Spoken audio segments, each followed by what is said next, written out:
you got me to sit down and do this with you, so let's do it. It's crazy because the last time I was in this room, you invited me to come with you while you were shaping boards. I think it was kind of like at the beginning of what you were doing. Yeah. And I remember there was like a feeling in this room. It was heavy. Like it was heavy with peace. Like I remember I stepped into here and I was like, wow, there's history in this room. So I'm excited to be able to like hear more from you and for the students and anyone watching this to get to know like your heart, because it's huge. And, right now we're in your hood. This is where you grew up. Like, so what was that like in your family as far as like, because your dad, he's someone who has a legacy here. So For sure. Yeah, so I grew up here in Westchester, California, which is kind of like a blue collar town. Very suburban. There were some kids, but like everybody kind of went to the same school or like the rival school, and then kind of like to transition to go to, like, I went to private high school, so I went to an all boys Catholic high school in downtown LA called Loyola High School. And then my dad's a building contractor. He started as a carpenter, as a tradesman, and he started by making, I think it was like $3 or $4 an hour. So he's got this crazy story, and now he has 5 homes, I think, and 5 kids. And yeah, it's just, to watch him kind of like take something he had no idea how to do, and now he's like, employing people and building dreams. It was always so inspiring to watch. Yeah.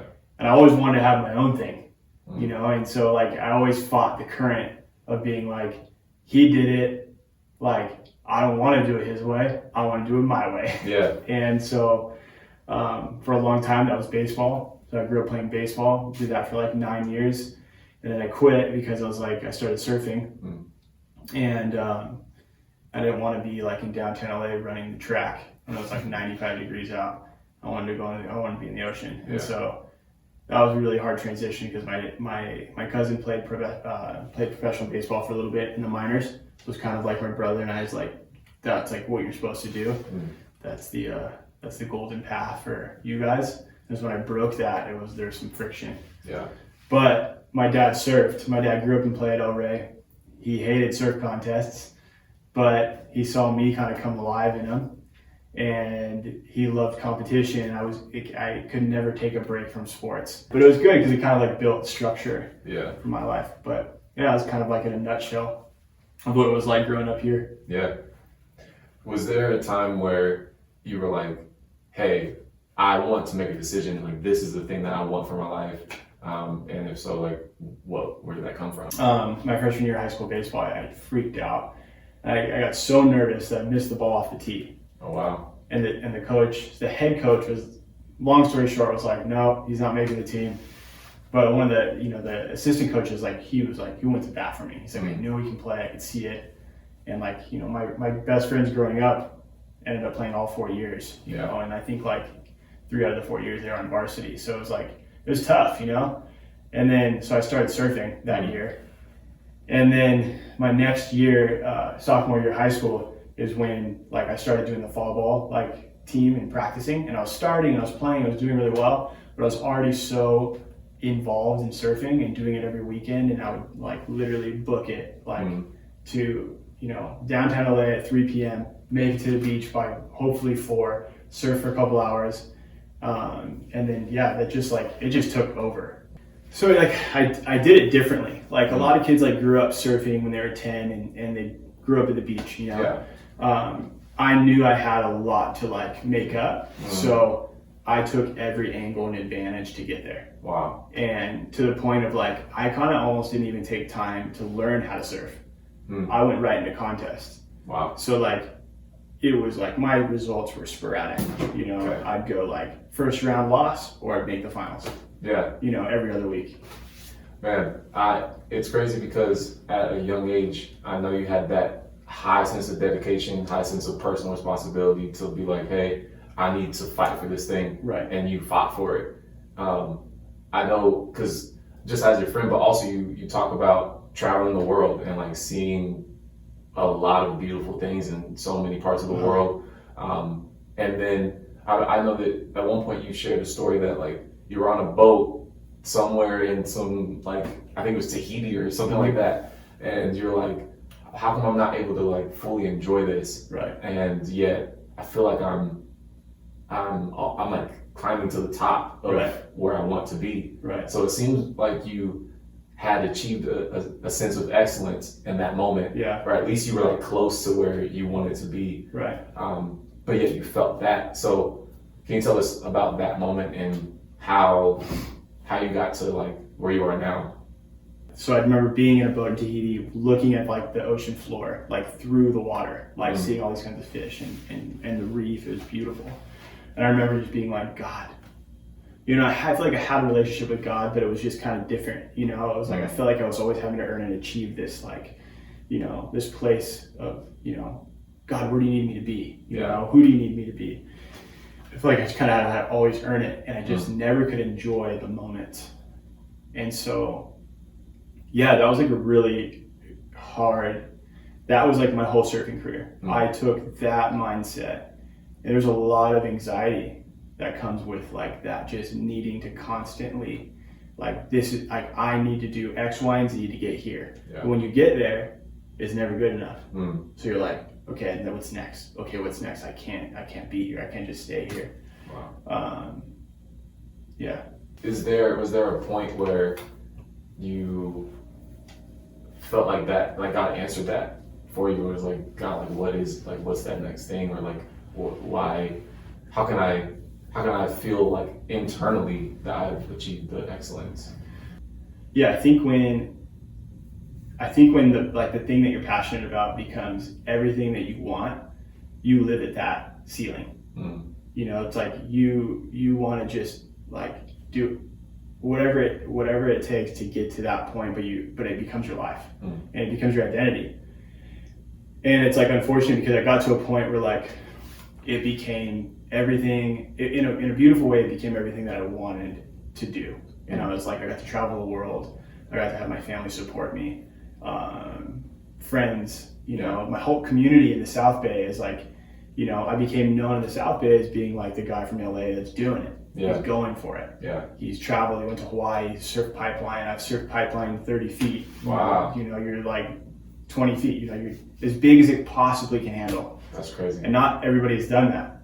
But like I can't. It was terrifying. I would be so terrified going to Hawaii every year, being like, I know I need to be out there paddling out and trying to catch waves.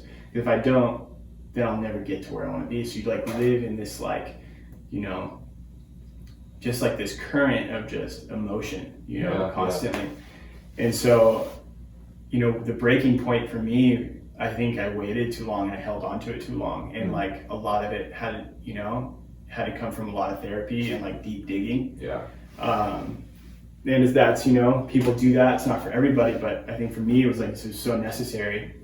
And then when I figured out that like, okay, you know, I ended up quitting contests because it became so heavy. I got burned out. I was like, I don't want to do this anymore. And within that time frame, I was going to Mosaic. I started going to Mosaic at 20. My older sister got me there, and it was the first time Jesus actually made sense.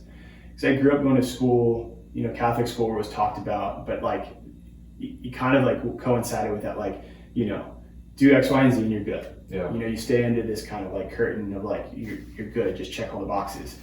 But I don't think that God wanted me to live that way, you know? And so 10 years later, I start going, you know, or at 20, I start going and listening to Pastor Erwin, and it was the first time where Jesus actually made sense, and I feel like coming alive. And so I would apply it in my surfing career, but I never gave Jesus everything. I was like, God, I want what you want for me, I think. But I know that I can't give you this thing yet because this is everything that I've worked for, and I'm afraid to give it to you. And unfortunately, I held on to it and I threw it away because I was like, I don't want this anymore. But I want a different angle. So like you kick and fight for the thing you're passionate about. But then when I started getting involved at Mosaic, it's actually after a big breakup. But anyways, however else you get to church, it works for you. You know, for me it was that. You know, and I think like in that season of my life, I realized that there was more to me than just being in the ocean and surfing. There was more to me than just being Matt Pagan, the surfer. That it was like, I wanted to take that level of excellence into every room that I walk into.